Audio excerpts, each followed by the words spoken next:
The tall bluish green conifer behind me there, that's a Medora juniper. And I planted it about 15 years ago. It was about 3 feet tall at the time. And I remember thinking in the back of my mind that, you know, once that reaches that top railing on the deck, I'm going to start shearing that if I need to and keep it at that size. And that would have actually been about the average size that's listed in references. Around 10 to 12 feet by, say, 4 to 5 feet wide is something that you'll read about on the Medora juniper. But this thing, this is now 18 feet tall by 8 feet wide. Now, we've all heard the phrase would have, could have, should have, and I think on would have here, I think if I could do it over again, I would have planted an arborvitae here. If you look closely at some of these lower branches, especially starting to thin out a little bit, that could be from lack of sun.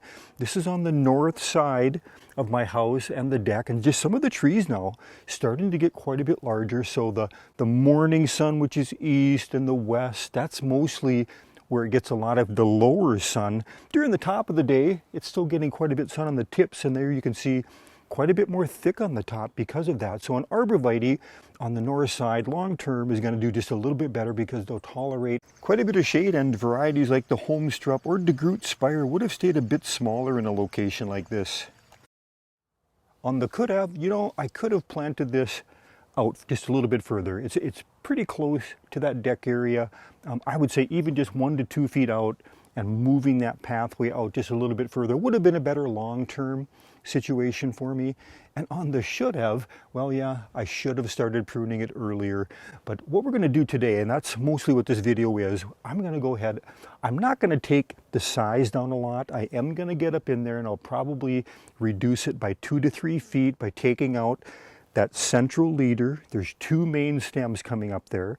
And then what I'll do is I'm just going to start doing shearing along the sides to get just a little bit tighter form. And anytime you shear conifers or any plant in general, that creates a lateral branching. And so you're going to get just a thicker plant.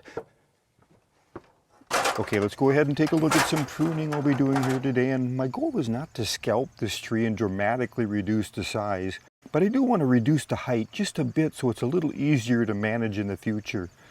There's 2 main leaders in here, and I'm going to remove about 2 to 3 feet on each one. By going down a little bit further in, I've left these outside tips. And since, especially from below, you're never going to notice that you took out that central leader, you just won't be able to visually see it.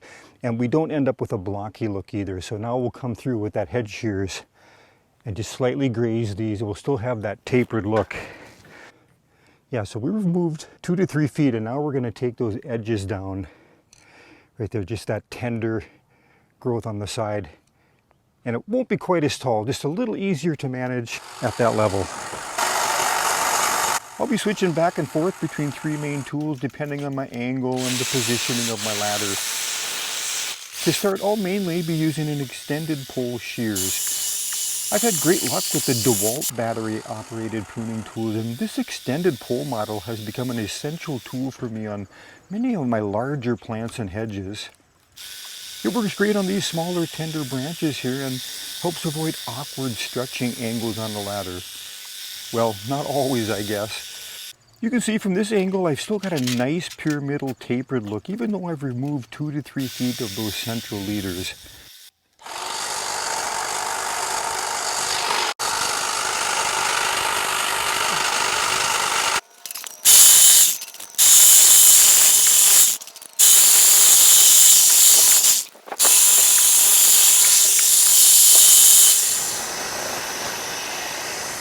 And I'm actually not taking off much on these lower branches. Since it's a little bit more shaded down here, it's just not as thick as the top, so not as much growth. And I always like to have my Bahco manual head shears on hand for tighter angles, and it seems like there's always a few small stems that the automated shears want to brush over.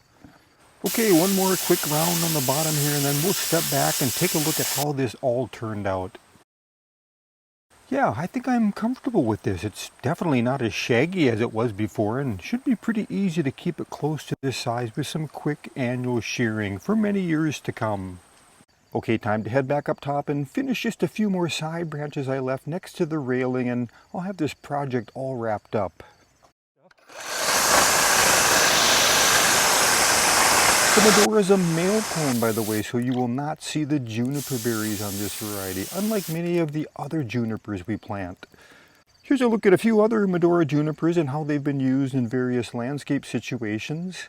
This is a great conifer choice for my area, the Northern Great Plains 04, due to our harsh winters and the Medora's ability to grow in a wide variety of soils. So even though this juniper has gotten larger than I expected, I actually like having it here above the deck railing, providing some extra privacy and screening, but not completely blocking our view of the landscape. And in the winter, it does a nice job of drawing in birds and squirrels for our entertainment, as well as providing cover and protection for them. That's it for now. Thanks for watching. Hope to see you again next video.